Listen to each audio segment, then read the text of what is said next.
పశ్చిమాసియాలో రగులుతున్న యుద్ధ జ్వాలలు ఇప్పుడు దక్షిణాసియా తలుపులు తడుతున్నాయి. ఇరాన్ ఇజ్రాయెల్ ఘర్షణలు కొత్త దశలోకి వెళ్ళగా ఆ ప్రభావం పాకిస్తాన్ను చుట్టుముడుతోంది. ఒకవైపు గల్ఫ్ దేశాలతో రక్షణ ఒప్పందాలు, మరోవైపు ఇస్లామిక్ ఐక్యత పేరుతో రాజకీయ ప్రకటనలు, ఇంకోవైపు అమెరికా వ్యూహాలు, సరిహద్దు ఉద్రిక్తతలు.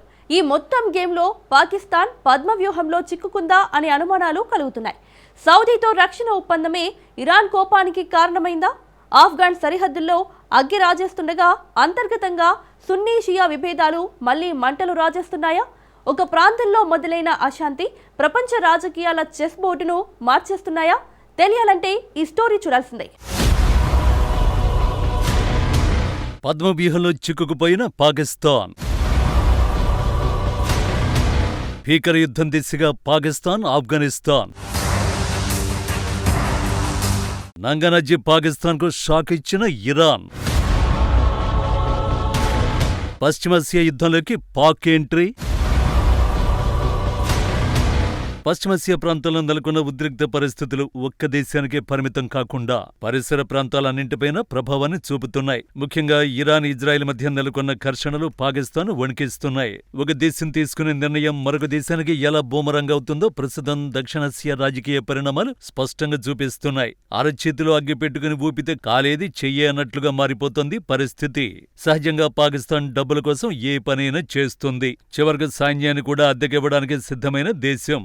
డబ్బుల కోసం దుబాయ్తో, యూఏఈతో స్నేహం చేసింది, డిఫెన్స్ డీల్ చేసుకుంది. కానీ ఆపదలో వారిని ఆదుకునేందుకు మాత్రం ముందుకు రావడం లేదు. ఇక ఇరాన్పై యుద్ధం చేస్తున్న అమెరికా, ఇజ్రాయెల్కు పరోక్షంగా సహకరిస్తూ సాటి ఇస్లాం దేశమైన ఇరాన్కు రంజాన్ మాసంలో వెన్నుపోటు పొడిచింది. ఇరాన్, ఇజ్రాయెల్ మధ్య ఉద్రిక్తతలు సంవత్సరాలుగా కొనసాగుతున్నప్పటికీ ఇటీవల పరిస్థితులు పూర్తిగా మారిపోయాయి.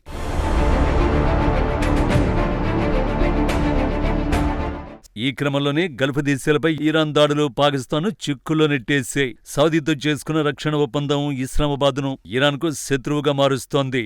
సౌదీ అరేబియాపై దాడులు చేయొద్దని ఇరాన్, పాకిస్తాన్ హెచ్చరించినట్లు ఆ దేశ మంత్రి తెలిపారు.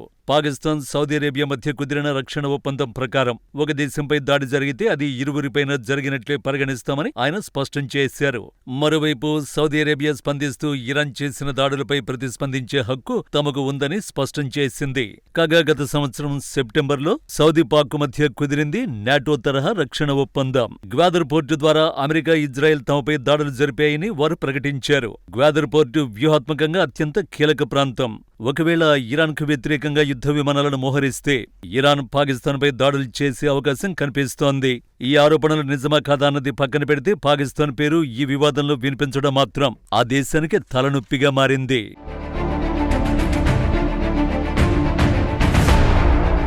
ఇక అంతర్గత పరిస్థితులు కూడా పాకిస్తాన్కు అనుకూలంగా లేవు. ఒకవైపు తెహ్రీకే తాలిబాన్ పాకిస్తాన్ దాడులు, మరోవైపు ఆఫ్ఘన్ తాలిబాన్ల ఒత్తిడి, ఇంకోవైపు బలూచిస్తాన్ లిబరేషన్ ఆర్మీ తిరుగుబాటుతో సమస్యను ఎదుర్కొంటోంది. ఆఫ్ఘనిస్తాన్, పాకిస్తాన్ సరిహద్దుల్లో గత కొన్ని రోజులుగా కొనసాగుతున్న ఉద్రిక్తతలు తీవ్ర స్థాయికి చేరుకున్నాయి. ఆఫ్ఘాన్, పాక్ మధ్య ఉన్న డ్యూరాండ్ లైన్ ఒక్క సరిహద్దు రేఖ మాత్రమే కాదు, అది చరిత్ర, అనుమానాలు, వ్యూహాల కలబోత. ఇప్పుడు అదే రేఖ మరోసారి భౌగోళిక రాజకీయాల చెస్ బోర్డుగా మారుతుందనే భావన పెరుగుతోంది. ముఖ్యంగా డ్యూరాండ్ లైన్ ఇప్పుడు కేవలం ఒక రేఖలా కాకుండా వ్యూహ ప్రతివ్యూహాలకు వేదికగా నిలుస్తోంది.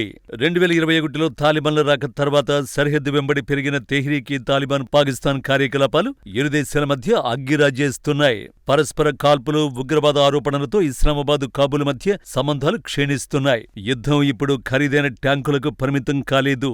చౌకైన క్వాడ్ కాప్టర్ డ్రోన్లతో సాగిస్తున్న అసమాన యుద్ధ తంత్రం మానసిక ఆందోళనను పెంచుతోంది.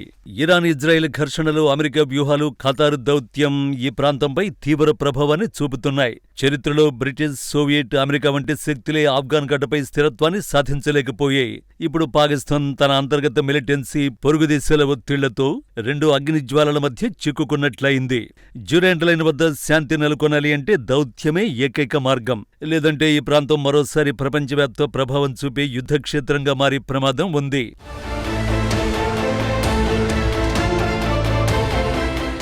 ఈ క్రమంలోనే ఇజ్రాయెల్ అమెరికా దాడుల్లో ఇరాన్ సుప్రీం లీడర్ ఖమేనీ మరణంతో పాకిస్తాన్లో పెద్ద సంఖ్యలో ఉన్న షియా ముస్లింలు పాక్ పాలకులపై ఆగ్రహంతో ఉన్నారు. ఈ క్రమంలోనే దేశవ్యాప్తంగా అమెరికా తీరుపై నిరసన తెలుపుతున్నారు. ఇజ్రాయెల్ దాడులను తప్పుపడుతున్నారు. నిరసనలకు పాకిస్తాన్లోని షియా సమాజం మద్దతు తెలుపుతోంది. మరోవైపు తెహ్రీక్ లబ్బైక్ పాకిస్తాన్ పాలస్తీనాకు ద్రోహం చేయొద్దని హెచ్చరించింది.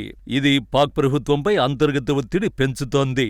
సున్నీ షియా విభేదాలు మరింత పెరిగి అంతర్గత అశాంతి తీవ్రమవుతోంది. అమెరికా మద్దతు ఆరోపణలు పాక్ విదేశాంగ సంబంధాలను దెబ్బతీస్తాయి. దీంతో పాకిస్తాన్ ఇప్పటికే తనకున్న సమస్యలకు తోడు కొత్తగా 2 సమస్యలు ఎదుర్కొనాల్సిన పరిస్థితి నెలకొంది. 4వ సమస్య ఇరాన్ ఆగ్రహం. 5వ సమస్యగా పాకిస్తాన్లోని షియా జనాభాలో రాజుకుంటున్న అసంతృప్తి. ఇవి పాకిస్తాన్కు మరింత ఇబ్బందిగా మారనున్నాయి. ఇప్పుడు ఇరాన్తో సమస్య కొని తెచ్చుకుంది. ఇవన్నీ కలిసి పాకిస్తాన్ను కష్టాల్లోకి నెట్టేస్తున్నాయి. కొండపై నిప్పంటితే అడవంతా కాలిపోతుంది అన్నట్టు ఒక ప్రాంతంలో మొదలైన అశాంతి దేశమంతా వ్యాపించే ప్రమాదం ఉంది.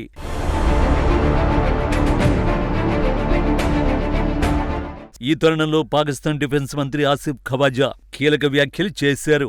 ఇజ్రాయెల్, ఆఫ్ఘనిస్తాన్, భారత్ కలిసి పాకిస్తాన్పై కుట్రలు చేస్తున్నాయని మండిపడ్డారు. పాకిస్తాన్ను సామంత దేశంగా మార్చేందుకు ఈ దేశాలు ప్లాన్ చేస్తున్నాయని ఫైర్ అయ్యారు. ఇజ్రాయెల్ పెత్తనాన్ని పాకిస్తాన్ బోర్డర్ వరకు తీసుకురావాలని కుట్రలు పన్నుతోన్నట్టు కీలక ఆరోపణలు చేశారు. అమెరికాతో అణ్వాయుధ ఒప్పందానికి ఇరాన్ సిద్ధంగా ఉన్న ఆ దేశంపై యుద్ధం చేస్తున్నారని పాకిస్తాన్ రక్షణ మంత్రి ఆసిఫ్ ఖవాజా మండిపడ్డారు. ఇజ్రాయెల్ ఆధిపత్యాన్ని పాకిస్తాన్ సరిహద్దుల వరకు విస్తరించి పాకిస్తాన్ను సామంత దేశంగా మార్చాలని ఈ దేశాలు కుట్రలు చేస్తున్నాయని ఫైర్ అయ్యారు. ఈ మేరకు ఎక్స్ వేదికగా పోస్ట్ పెట్టారు. భారత్తో పాటు పాకిస్తాన్కు సరిహద్దు దేశాలు కలిసి తమను టార్గెట్ చేస్తున్నాయని ఆరోపించారు. ఈ దేశాలు జాయింట్ సింగిల్ పాయింట్ ఎజెండాగా ముందుకు వెళుతున్నాయని, పాకిస్తాన్ సరిహద్దు చుట్టూ ఉద్రిక్త పరిస్థితులు నెలకొల్పి బోర్డర్ చుట్టూ శత్రు దేశాలతో నింపి చివరకు పాకిస్తాన్ సామంత రాజ్యంగా మార్చేందుకు ప్లాన్ చేస్తున్నాయని ఖవాజా అన్నారు. ఈ మేరకు పాకిస్తాన్ ప్రజలకు కీలక పిలుపునిచ్చారు. పార్టీలు, రాజకీయాలు, మతాలకు అతీతంగా అందరూ ఏకమై ఈ కుట్రల్ని తిప్పికొట్టాలని ఖవాజా పిలుపునిచ్చారు.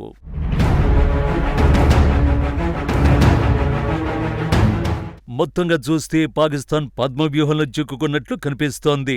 ప్రస్తుతం అనేక దిశల నుంచి ఒత్తిడిని ఎదుర్కొంటోంది. ఒకవైపు ఇరాన్ ఇజ్రాయెల్ ఘర్షణ ప్రభావం, మరోవైపు సౌదీతో రక్షణ ఒప్పందం, ఇంకోవైపు ఆఫ్ఘన్ సరిహద్దు ఉద్రిక్తతలు, అంతర్గత మిలిటెన్సీ, మత విభేదాలు ఇవన్నీ కలిసి దేశాన్ని క్లిష్ట స్థితిలోకి నెడుతున్నాయి. 2 అగ్నిజ్వాలల మధ్య చిక్కుకున్న గడ్డిలా పరిస్థితి కనిపిస్తోంది. ఇలాంటి సందర్భాల్లో శాంతి దౌత్యం, పరస్పర చర్చలే సమస్యలకు పరిష్కారాన్ని చూపగలవు. యుద్ధం ఎప్పుడూ తాత్కాలిక విజయాన్ని ఇస్తుంది, కానీ దీర్ఘకాలికంగా నష్టాలని మిగులుస్తుంది. కాబట్టి ప్రాంతీయ దేశాలు పరస్పర అనుమానాలు తగ్గించి సంభాషణ మార్గాన్ని ఎంచుకోవాల్సిన అవసరం ఉంది. లేకపోతే ఈ ఉద్రిక్తతలు మరింత విస్తరించి దక్షిణాసియా, పశ్చిమాసియా ప్రాంతాలనే కాదు ప్రపంచ శాంతికే సవాలుగా మారే ప్రమాదం ఉంది.